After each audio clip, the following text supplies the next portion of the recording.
sökülür. Bina tarixi abidədir. Gördüyünüz kimi katlaman vasitəsilə dağıdılır və yerlə yeksan edilir. Gəncədə artıq belə deyil. Dağılan yeganə tarixi abidə deyil.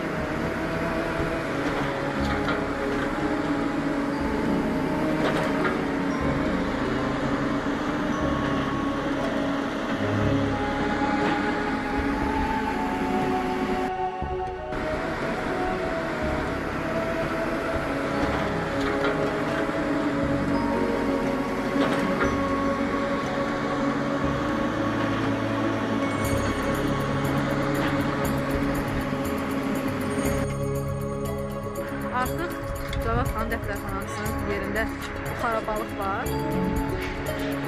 və günün sonunda onun tikintilərinin qalığı da sökülərək daşınır və gördüyünüz kimi onun yerində bir yenisi tikilir.